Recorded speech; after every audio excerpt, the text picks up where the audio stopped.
Assalamualaikum warahmatullahi wabarakatuh. Perkenalkan, nama saya Belinda Krisnawati Wijaya.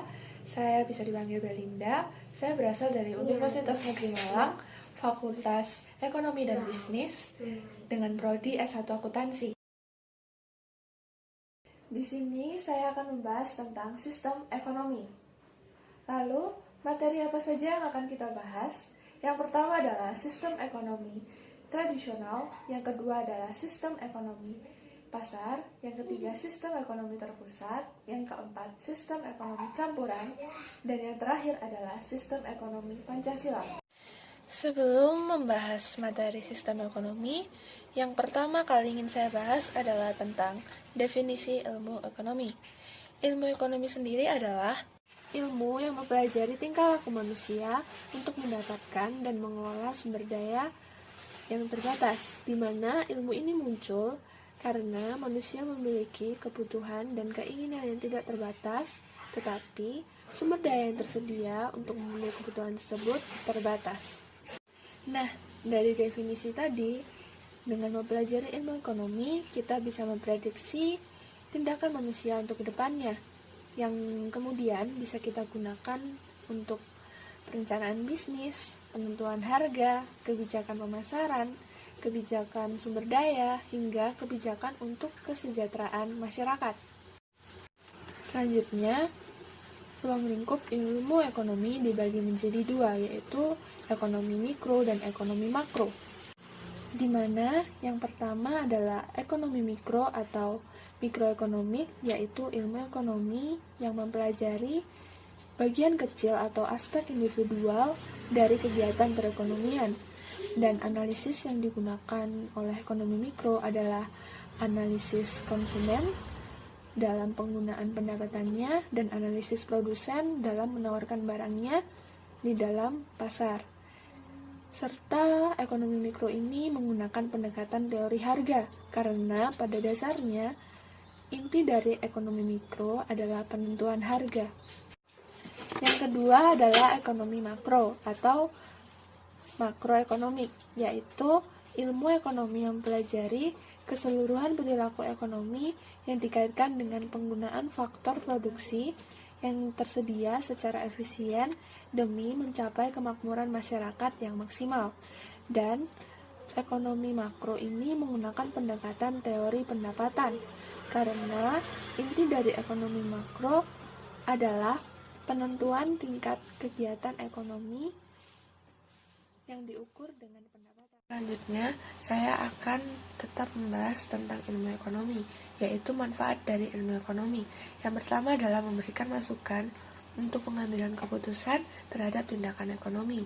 Yang kedua, membantu dalam memahami pola perilaku ekonomi masyarakat. Yang ketiga, membantu pengambilan keputusan dalam prioritas kebutuhan yang ingin dipenuhi. Yang keempat, membantu memberikan pengertian pada potensi dan keterbatasan sebuah kebijakan ekonomi. Yang kelima adalah meningkatkan kepekaan manusia pada masalah ekonomi dan global. Selanjutnya, kegiatan ekonomi. Kegiatan ekonomi dibagi menjadi tiga, yaitu produksi, distribusi, dan konsumsi. Yang pertama adalah produksi. Produksi adalah kegiatan yang bertujuan untuk menghasilkan atau menambah nilai guna dari barang dan jasa. Contohnya seperti kita membuat tas dari sebuah kain. Dari kain tersebut kita olah menjadi tas. Itu termasuk dalam tindakan produksi karena kita telah menghasilkan suatu barang. Selanjutnya adalah distribusi. Distribusi adalah kegiatan penyebaran barang dan jasa yang telah kita produksi. Contohnya itu seperti dari tas yang tadi kita buat, kita bisa menjualnya ke beberapa toko A dan toko B, dan akhirnya kita bisa memenuhi kebutuhan para konsumen. Itu termasuk dalam tindakan distribusi. Yang terakhir adalah konsumsi. Konsumsi adalah kegiatan yang berkaitan dengan penggunaan barang dan jasa untuk memenuhi kebutuhan. Jadi contohnya ya seperti setelah kita sebarkan ke dalam toko A dan toko B, kita sebagai konsumen, kita membeli tas tersebut untuk kita gunakan. Nah, itu termasuk dalam konsumsi penggunaan barang dan jasa. Dari kegiatan ekonomi tadi, terdapat sumber daya ekonomi, di mana sumber daya adalah input atau faktor-faktor yang digunakan dalam proses produksi untuk menghasilkan barang atau jasa yang diinginkan, yang terdiri dari yang pertama sumber daya alam, contohnya seperti tanah dan cadangan mineral. Yang kedua sumber daya manusia, contohnya seperti tenaga kerja dan entrepreneurship.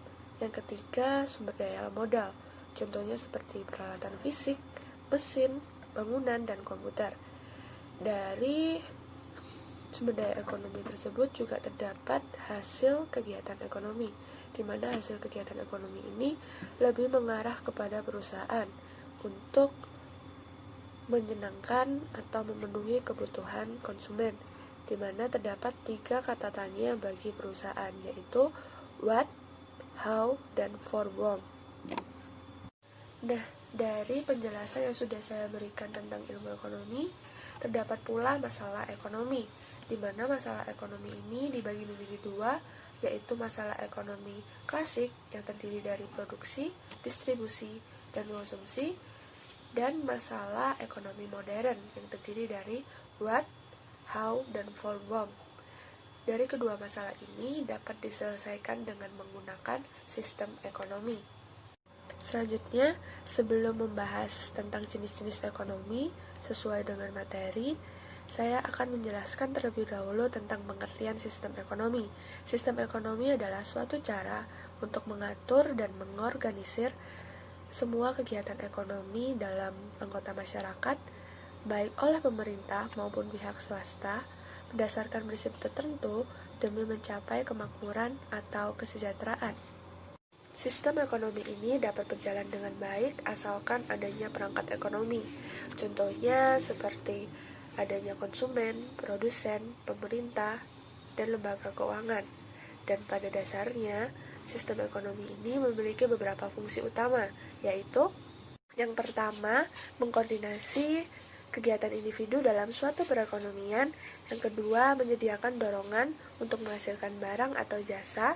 Yang ketiga, mengatur pembagian hasil produksi ke seluruh lapisan masyarakat agar berjalan sesuai dengan harapan. Dan yang keempat, menciptakan mekanisme tertentu agar distribusi barang dan jasa tetap berjalan dengan baik. Sistem ekonomi tradisional adalah sistem ekonomi di mana seluruh kegiatan aktivitas perekonomian masih bersifat sangat sederhana dengan tujuan untuk memenuhi kebutuhan hidup dengan cara melaksanakan tradisi atau cara dari generasi ke generasi, di mana sistem ini tuh termasuk masih sangat sederhana karena menggunakan hasil alam dan tenaga kerja. Selanjutnya, ciri-ciri sistem ekonomi tradisional yang pertama adalah sistem ini masih menggunakan metode transaksi dengan cara barter atau bertukar antar barang. Hal ini terjadi karena pada zaman itu masih belum mengenal adanya uang. Yang kedua, hasil alam dan tenaga kerja merupakan modal utama dalam sistem ini. Yang ketiga, pemerintah tidak terlibat langsung dalam kegiatan ekonomi, melainkan hanya sebagai penjaga tertib umum saja. Yang keempat, tidak ada pembagian tugas yang jelas. Dan tujuan utama dari sistem ini hanya untuk memenuhi kebutuhan hidup saja. Selanjutnya, kegiatan ekonomi masih terikat dengan budaya dan tradisi. Yang keenam, hubungan antar manusia masih bersifat kekeluargaan dan saling tolong-menolong. Selanjutnya, kelebihan dari sistem ekonomi tradisional yang pertama adalah hubungan antar manusia dan masyarakat yang bersikap saling tolong-menolong itu sangat kental. Maksudnya, hubungan antar manusia ini tuh sangat erat dan baik karena berdasarkan asas kekeluargaan. Selanjutnya, tidak terdapat kesenjangan ekonomi antara orang kaya dan orang miskin. Yang ketiga, perekonomian di sistem ini tuh berdasarkan asas kejujuran karena tujuan utama dari sistem ekonomi ini itu hanya untuk memenuhi kebutuhan saja, bukan mencari keuntungan. Dan yang keempat, tidak ada monopoli dari pemerintah. Yang kelima, dalam sistem ekonomi ini tidak terdapat inflasi, pengangguran, dan masalah-masalah ekonomi yang lain.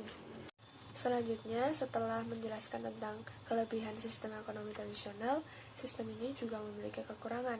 Yang pertama, sistem ini masih menggunakan sistem konvensional yang menyebabkan perkembangan dan pertumbuhan ekonomi menjadi lambat. Yang kedua, tidak semua kebutuhan masyarakat dapat terpenuhi karena masih mengandalkan alam. Dan yang ketiga, tidak ada standar nilai dalam transaksi tukar menukar barang. Yang keempat, kualitas barang yang tersedia di pasar masih cenderung rendah.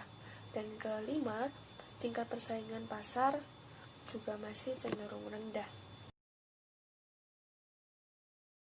Sistem ekonomi pasar atau sistem ekonomi liberal adalah sistem ekonomi di mana seluruh kegiatan ekonomi, mulai dari produksi, distribusi, dan konsumsi, diserahkan secara penuh kepada mekanisme pasar. Jadi, dalam hal ini yang mengatur kegiatan ekonomi itu mekanisme pasar. Selanjutnya, ciri-ciri dari sistem ekonomi pasar. Yang pertama, setiap orang bebas memiliki barang termasuk dalam barang modal. Yang kedua, setiap orang bebas menggunakan barang dan jasa yang dimilikinya. Yang ketiga, aktivitas ekonomi ditujukan untuk memperoleh laba. Yang keempat, semua aktivitas ekonomi dilaksanakan oleh masyarakat. Yang kelima, pemerintah tidak melakukan intervensi dalam pasar. Yang keenam, persaingan dilakukan secara bebas. Dan yang ketujuh, peran modal dalam sistem ini sangat vital. Lalu, kelebihan dari sistem ekonomi pasar, yang pertama, menumbuhkan inisiatif dan kreasi masyarakat dalam melakukan kegiatan ekonomi. Yang kedua, setiap individu bebas memiliki sumber-sumber produksi. Yang ketiga, munculnya persaingan untuk maju. Yang keempat, barang yang dihasilkan bermutu tinggi. Yang kelima, efisiensi dan efektivitas tinggi, karena setiap tindakan ekonomi didasarkan pada motif mencari laba. Lalu, kekurangan dari sistem ekonomi pasar ini, yang pertama adalah sulit dalam melakukan pemerataan pendapatan. Yang kedua, cenderung terjadi eksploitasi kaum buruh oleh para pemilik modal. Yang ketiga, munculnya monopoli yang dapat merugikan masyarakat. Yang keempat, sering terjadi gejolak dalam perekonomian. Jenis sistem ekonomi selanjutnya adalah sistem ekonomi terpusat, yang merupakan sistem ekonomi di mana pemerintah memiliki kekuasaan yang dominan dalam pengaturan kegiatan ekonomi. Penguasaannya ini dilakukan dengan memberikan pembatasan-pembatasan dalam kegiatan ekonomi yang dikerjakan oleh anggota masyarakat. Jadi, dalam sistem ini itu mekanisme pasar diatur oleh pemerintah. Selanjutnya, ciri-ciri dari sistem ekonomi terpusat. Yang pertama adalah pembagian kerja dan jenis pekerjaan diatur penuh oleh pemerintah. Yang kedua, proses penyaluran barang dan harga jual beli barang ditentukan oleh negara. Yang ketiga, hanya ada perusahaan milik pemerintah dan pihak swasta tidak diizinkan untuk mendirikan perusahaan. Yang keempat, semua sumber ekonomi yang ada di dalam negara merupakan milik pemerintah, namun mengatasnamakan masyarakat. Yang kelima, hak milik perseorangan serta inisiatif tiap orang dibatasi. Yang keenam, konsumsi, distribusi, dan produksi di dalam suatu negara diatur penuh oleh pemerintah. Yang ketujuh, semua alat produksi di dalam sebuah perusahaan maupun pabrik merupakan milik negara. Yang kedelapan, semua perencanaan ekonomi maupun perencanaan yang lain di dalam negara diatur penuh oleh pemerintah pusat. Lalu, kelebihan dari sistem ekonomi terpusat, yang pertama, harga pasar lebih mudah dikendalikan karena diatur oleh pemerintah. Yang kedua, hasil produksi sebuah perusahaan bisa dinikmati secara bersama dan merata. Yang ketiga, kesenjangan antara orang kaya dan miskin berkurang drastis karena di sini pemerintah melakukan pemerataan dalam semua kesenjangan, baik itu kaya maupun miskin, dibagi sama rata. Dan yang keempat, kegiatan ekonomi masyarakat lebih mudah dikendalikan dan diawasi. Yang kelima, semua kegiatan perekonomian merupakan tanggung jawab dari pemerintah. Lalu, kekurangan dari sistem ekonomi terpusat yang pertama adalah keberhasilan sistem ekonomi terpusat tergantung pada kinerja dari pemerintah. Yang kedua, setiap individu yang ada di dalam negara tidak memiliki kebebasan untuk mendirikan usahanya sendiri. Yang ketiga, apapun yang dimiliki perseorangan, baik itu peralatan maupun kekayaan pribadi, hampir tidak diakui. Dan yang keempat, kreativitas dan potensi diri masyarakat sama sekali tak berkembang. Jadi seperti benar-benar ada di bawah aturan pemerintah. Jenis sistem ekonomi selanjutnya adalah sistem ekonomi campuran, di mana sistem ekonomi ini adalah campuran atau gabungan dari sistem ekonomi liberal yang bercorak kapitalis dan sistem ekonomi terpusat, dengan adanya komando yang mutlak dari pemerintah. Sistem ini memberikan keleluasaan terhadap pihak swasta untuk melaksanakan kegiatan ekonominya, tetapi intervensi dari pemerintah masih ada untuk hal-hal atau keputusan yang berkaitan dengan hajat hidup orang banyak. Intervensi dari pemerintah ini digunakan untuk mengatur kegiatan ekonomi agar berdampak atau bermanfaat nyata bagi kemakmuran masyarakat secara umum. Selanjutnya, ciri-ciri dari sistem ekonomi campuran yang pertama adalah pihak pemerintah dan pihak swasta dituntut untuk berperan aktif dan terus bekerja sama dalam melakukan segala tindakan yang berkaitan dengan kegiatan ekonomi. Yang kedua, pihak pemerintah memberikan kebebasan kepada pihak swasta untuk melakukan kegiatan ekonomi, namun tetap dengan memberi batasan dan intervensi jika sewaktu-waktu dibutuhkan. Yang ketiga, pemerintah akan melakukan perencanaan, peraturan, dan kebijakan yang erat kaitannya dengan sistem perekonomian. Yang keempat, persaingan pasar tetap terjadi, namun dalam batasan yang wajar dan bersih, karena di dalamnya pihak pemerintah ikut mengawasi dan memberikan intervensi. Yang kelima, pihak pemerintah berhak mengelola dan mengatur seluruh sumber daya penting yang menyangkut kepentingan hidup orang banyak. Yang keenam, pihak pemerintah dan pihak swasta memiliki peranan yang sama dalam hal kegiatan perekonomian. Selanjutnya, kelebihan dari sistem ekonomi campuran. Yang pertama, pendistribusian barang dan jasa akan dialokasikan ke tempat yang paling membutuhkan, di mana dari hal ini akan berpengaruh terhadap tingkat penawaran dan permintaan pasar. Yang kedua, mampu memberikan keuntungan bagi pihak produsen yang berhasil menciptakan efisiensi dalam bisnisnya. Yang ketiga, mendorong adanya inovasi untuk memenuhi kebutuhan pelanggan secara lebih kreatif, murah, dan efisien. Yang keempat, mengalokasikan modal kepada setiap produsen yang lebih inovatif dan efisien. Yang kelima, mampu meminimalisir kerugian dari mekanisme ekonomi pasar. Yang keenam, perkembangan ekonomi dalam negeri cenderung akan bergerak lebih cepat, karena di mana setiap produsen akan melakukan kompetisi untuk menginovasi produknya menjadi produk yang unggul.